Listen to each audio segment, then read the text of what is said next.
Hey there! So today we have another episode of Darwin's Rants, and I just had an interview today, and it was one of the most exciting interviews I've had in quite a long time. Granted, I haven't been interviewing because I have had my previous job for 5 years. Excuse me, but from what I understand, I believe I walked away with a job.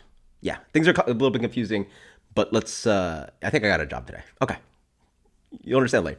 So let's go all the way back. Let's start from day zero. So literally 3 weeks ago, I found out that this brewery posted on Instagram. They had actually taken over a former brewery. So there's a brewery called Gatlin Hall Brewery that I actually never got to visit, but they were a food court slash brewery concept. They actually won a GABF medal for, I believe, a Vienna lager, but never got a chance to visit the brewery, unfortunately. And they closed earlier this year. So they post on Instagram, hey, we're looking to hire. So I go to their DMs. Oh, they're like, literally DM us. Go in DMs. Here. I don't even know how to send you can't send a file on Instagram DMs, right? So I purposely made a really nice, good screenshot of my resume. Here's a screenshot of my resume. Didn't hear back for a few days. I even went on they had an Instagram post, replied on there, I DM'd you. No reply.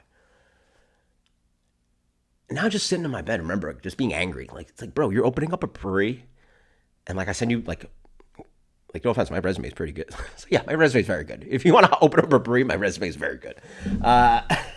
So I forget the reason why, but I believe I went on Facebook even, and sent another message. So now I'm like, hey, I DM'd you on the post. Hey, I actually DM'd you on Instagram. Hey, here's a Facebook message.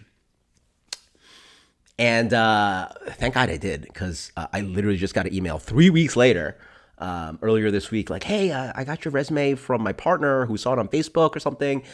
You got a really good resume. You really know your stuff. Come in for an interview. I'm like, holy shit. First off, what a relief after 3 weeks, getting a reply.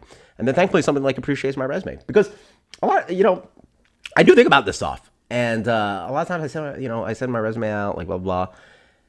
And I don't get a reply or get a rejection or whatever, and sometimes I think to myself dude, who is more, especially if you're talking about a beer place, I'm I understand my resume is loaded on beer stuff, even though I do have experience, obviously in same food knowledge.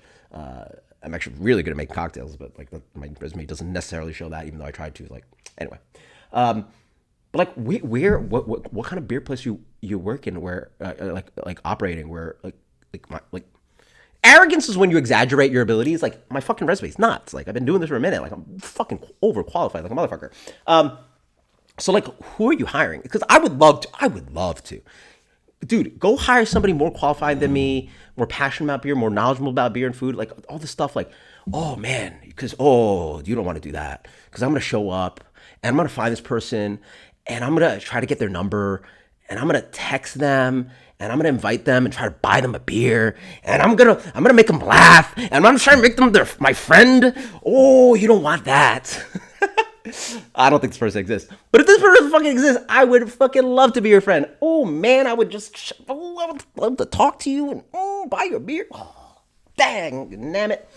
So I'm a fucking idiot. So I got an interview. I'm like, cool. So I'm going to interview today.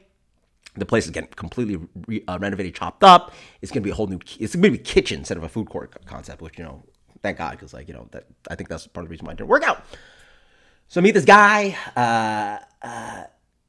We start chit chatting about the brewery, how I never got to actually visit before it closed. Because bro, I have a full-time job. I got 2 little kids. The fact that I've been to pretty much every brewery in town at some point is pretty ridiculous. And I literally only go out a handful of times in the entire year, right?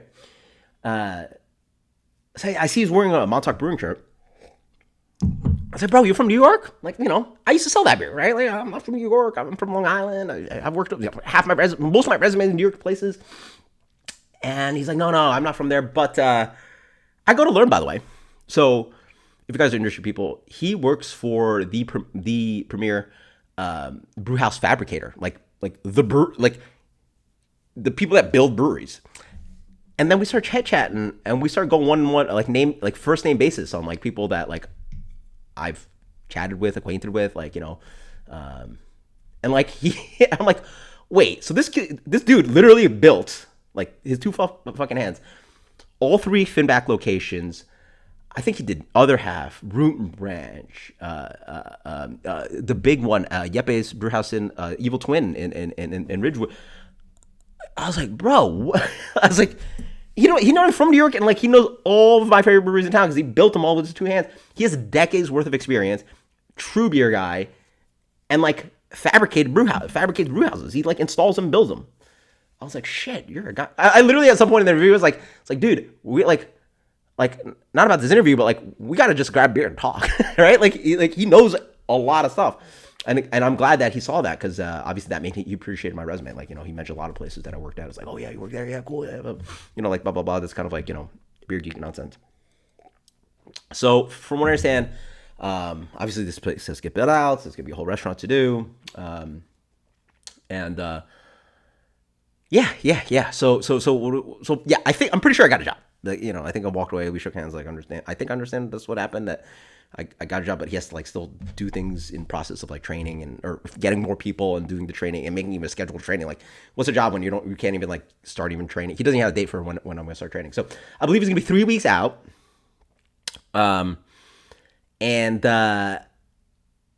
even warned me he's going to overhire. Because so what you do in this industry, it's like obviously when you're opening a place, it's better to overtrain, overhire, and then when things don't work out, you sort of have to like call people and get rid of some people instead of like getting way too busy, being understaffed, and having to try to catch up, right? Which actually has caught myself in the ass multiple times. Like like I was the last hire at KCBC when they opened up, and then they were overstaffed, so then I got kicked. And then actually when Sanford Brewing when they opened up, way overstaffed, I literally would show up to work, come home after like 2-3 hours, and Katie's like, what the fuck are you doing home right now? I was like, yeah, I'm sorry, I made like $15 and they overstaffed and it wasn't busy enough for like the amount of staff they had, so I'm like, my dumb ass got sent home, right? So I had a really exciting interview because I got to meet a really cool guy, but like this objectively doesn't really like save everything, right? Like best case scenario, and I don't even know if it's gonna be part-time, full-time, because they're not even opening up full-time at start. So best case scenario, you might possibly get back on your feet in 3 weeks. Like somebody should go, boom. It's like, dumbass. It's not even that great of a news. But I'm excited. I mean, like some news is better than no news. Beggars can't be choosers. Like, yeah, I'm for sure a beggar right now, and I ain't choosing right now. Somebody actually mentioned in the comments, it's like, hey, what's your problem? I thought you got a job like a month ago. And I'm like, yeah, like I think my paycheck literally arrives tonight, and it'll be a month, and it'll be a month, 2 paychecks. I worked about 2 days a week, and I make about half as much hourly as I used to. So I'm making like a fifth as what. How about this? I think my entire month of work might pay my rent. And if you don't know, that is not a lot for my bills. Like that is like the kids' daycare, car insurance, electric, internet, food. I don't even want to talk about it right now because I will scream so loud they will call the cops. I don't even want to think about it. So the fact that I worked, I've barely been working, and it hasn't been very busy. So yeah. So we'll see. Obviously, still trying to figure a lot of stuff out. It's just really cool. But again, it's also cool news that because once you get like your foot in the beginning of something, it can be pretty good, especially when it turns out to be successful. Sanford Brewing was a great example of that. They got in there day zero and obviously stayed there for 5 years. Helped support my family quite decently for a while until it didn't work out. So we'll see. It's really fun. It's really fun, and if it was up to me, I wouldn't care about the money and would try to work for this gentleman and learn as much as I could from him. But obviously, I'll have to see how it works out, and whatever opportunities are opportunities. I mean, the Bills don't care who you work for; they just care about the number, the bottom line, and that's my job right now, to care about the bottom line. It doesn't really matter if I like where I work or don't work. I just need to fucking get money in the door right now. So that's some news for you guys. Darwin's Rants. Yeah. Until next time. Cheers. Wish me luck. Maybe something will drop my lap in the meantime and something like that. Cheers later.